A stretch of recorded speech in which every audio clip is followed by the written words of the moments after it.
नमस्कार दोस्तों, इस चैनल की पहली वीडियो उस महत्वपूर्ण विषय पर होने जा रही है जिसे लेकर के हज़ारों लोग परेशान हैं। हज़ारों लोगों की संपत्ति पर किसी और ने कब्जा कर रखा है। एक ऐसा व्यक्ति जिसके पास ना तो कोई अधिकार है, ना उसके पास कोई कागजात है, ना उसके पास कोई इस बात का प्रमाण है कि वो संपत्ति पर कब्जा क्यों कर रहा है। लेकिन वो व्यक्ति अपनी दबंगता दिखाकर उस व्यक्ति के साथ मारपीट करके, जिसकी असल में वो संपत्ति है, उसकी संपत्ति को हड़प लेता है। और ये व्यक्ति फिर जाता है पुलिस वालों के पास, वहाँ से भी कोई कार्रवाई नहीं होती। व्यक्ति जाता है कोर्ट में, वहाँ भी उसे सालों तक कोर्ट कचहरी के चक्कर काटने पड़ते हैं। चप्पलें घिस जाती है, वकील को फीस दे देकर थक चुके हैं। तो कैसे आप अपनी संपत्ति से कब्जा हटवाएंगे? कैसे आप 15 दिन के भीतर अपनी संपत्ति वापस पा सकते हैं? किस प्रकार से आप अपनी संपत्ति को वापस लेंगे एक ऐसे व्यक्ति से जिसके पास कोई भी प्रमाण नहीं है, कोई भी कानूनी अधिकार नहीं है, कोई भी दस्तावेज नहीं है, लेकिन वो अपनी दबंगता दिखाकर संपत्ति को हड़प कर बैठा है। आज का वीडियो बहुत महत्वपूर्ण होने वाला है और इस वीडियो को पूरा देखने के बाद आपको पता चलेगा कि हमारा चैनल अन्य चैनलों से किस प्रकार अलग है। नमस्कार, विधि वार्ता के इस खास एपिसोड में आपका स्वागत है, जिसमें हम जानेंगे कि 15 दिन में अवैध कब्जे को किस प्रकार से हटाया जा सकता है। दोस्तों, यदि आप चैनल पर पहली बार आए हैं तो नया चैनल देख करके इसको तुरंत सब्सक्राइब कर लें, ताकि इसी प्रकार की महत्वपूर्ण वीडियो आप तक पहुँच सके और आप जानें कि किस प्रकार से कानूनी प्रक्रिया होती है। और इसी के साथ मैं आपको एक और बात बताने वाला हूँ कि आप किसी भी महत्वपूर्ण विषय पर जनरल गाइडेंस के लिए स्क्रीन पर दिए गए नंबर पर व्हाट्सअप कर सकते हैं अपनी कानूनी समस्या का। उसका बहुत ही जल्द आपको समाधान दिया जाएगा, वो भी बिल्कुल निःशुल्क। फ्री में आपकी मदद की जाएगी। आपको बताया जाएगा कि किस प्रकार से अपने मामले में आपको प्रभावी कानूनी कदम उठाने हैं। तो यदि आप चाहते हैं कोई सलाह लेना तो आप स्क्रीन पर दिए गए नंबर पर व्हाट्सअप कर सकते हैं।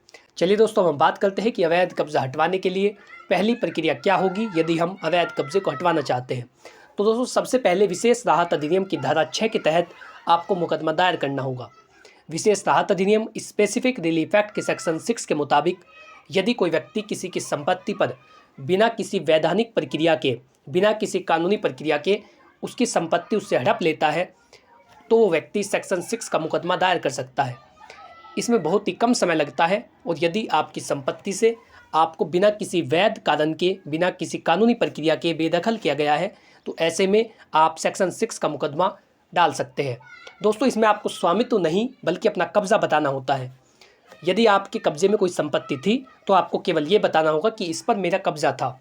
इसके संबंध में आप जो दस्तावेज दिखाना चाहते हैं वो इस वीडियो में आपको आगे बताए जा रहे हैं, लेकिन मेन बात यह है कि आपको ये बताना होगा कि संपत्ति पर आपका कब्जा था।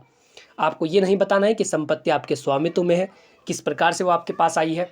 इन बातों को छोड़ करके आपको केवल ये बताना होता है कि संपत्ति पर आपका कब्जा था, जिसमें दूसरे व्यक्ति ने मदाखलत की, उसने आपकी संपत्ति को आपसे हड़प लिया बिना किसी कानूनी प्रक्रिया के, बिना किसी वैध प्रमाण के।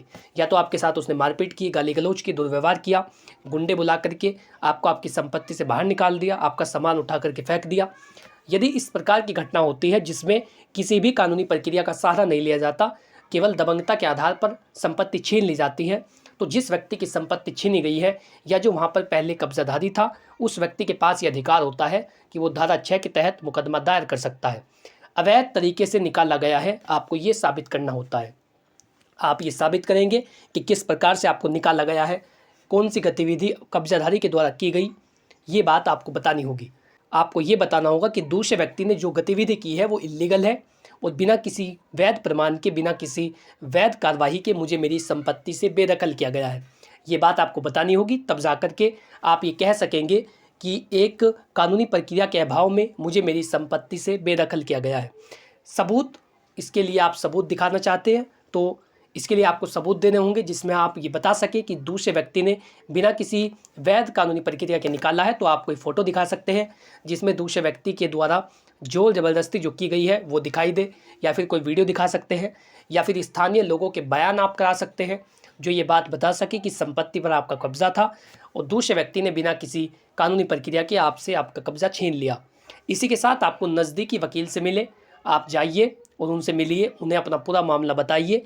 उन्होंने ये बताइए कि दूसरे व्यक्ति ने बिना किसी वैध प्रक्रिया के आपको निकाला है, और उन्हें ये बताइए कि संपत्ति हमारे अधिकार में थी, कब से आप उस पर कब्जा कर रखा है, कब से आपने उस पर कब्जा कर रखा है, और उस व्यक्ति ने आपको जब निकाला था उससे 6 महीने से ज़्यादा समय नहीं हुआ है। जिस तारीख को उस व्यक्ति ने आपको आपकी संपत्ति से निकाला उसके 6 महीने बाद तक आप ये केस दायर कर सकते हैं। यदि 6 महीने में एक भी दिन यदि ऊपर हो जाता है तो फिर आप इस धारा के तहत मुकदमा दायर नहीं कर सकते। तो आपको हमेशा ध्यान रखना है कि 6 महीने के अंदर आप वो केस दायर कर सके। आपको कागजात तैयार करने होंगे, आपको एक ड्राफ्टिंग बेहतर तरीके से अपनी ड्राफ्टिंग करानी होगी, जिसमें आप ये बताएंगे कि आपका संपत्ति पर कब्जा था, कितने समय से आप वहाँ पर रह रहे थे, आप किस प्रकार से उस संपत्ति को प्रयोग में ला रहे थे और दूसरे व्यक्ति ने बिना किसी कानूनी प्रक्रिया के आपको निकाल दिया है। ये बातें आपको धारा 6 के तहत जो मुकदमा आप दायर करते हैं उसमें बतानी होती है। फिर उस दूसरे व्यक्ति को नोटिस जारी होंगे, उसको समझ आएगा कि कोर्ट में हाजिर हो और अपना जवाब दाखिल करे। यो व्यक्ति किस तरीके का जवाब देता है उसके आधार पर कोर्ट निर्णय देगी, या फिर ये देखा जाएगा कि किस प्रकार से दोनों पक्ष अपना अपना पक्ष रख रहे हैं। यदि वो कोई ऐसा प्रमाण नहीं दे पाता या वो नहीं बता पाता कि उसने कौन सी वैध प्रक्रिया का इस्तेमाल किया है, तो उस व्यक्ति को वहाँ से बेदखल कर दिया जाता है। तो ये आपका पहला प्रोसीजर था जो आपने जाना। धारा 6 विशेष राहत अधिनियम की धारा 6 या स्पेसिफिक रिलीफ एक्ट के सेक्शन 6 के मुताबिक केस दायर करके अपनी संपत्ति को वापस लिया जा सकता है। अब हम जानेंगे इसका दूसरा प्रोसीजर कि वो क्या होता है, किस प्रकार से अपनी संपत्ति को वापस लिया जा सकता है। आप लोगों को पता होगा कि 1 जुलाई 2024 से पूरे भारत में नया कानून लागू हो चुका है।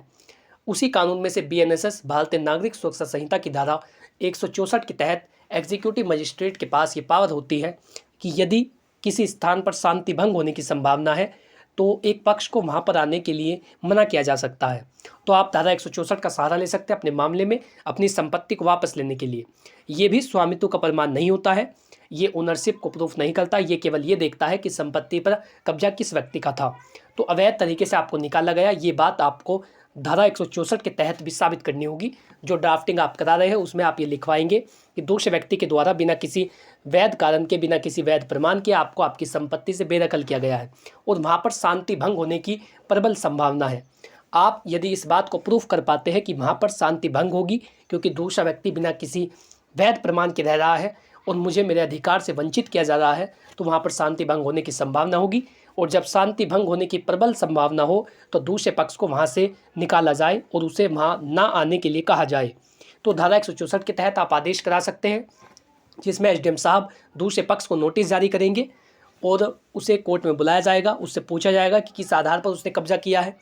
यदि वो अपना जवाब सही प्रकार से नहीं दे पाता या वो जो जवाब देता है उसमें आप कमी निकाल देते हैं, आप अपनी आपत्ति दायर कर देते हैं, तो फिर धारा 164 का भी लाभ आपको दिया जाता है।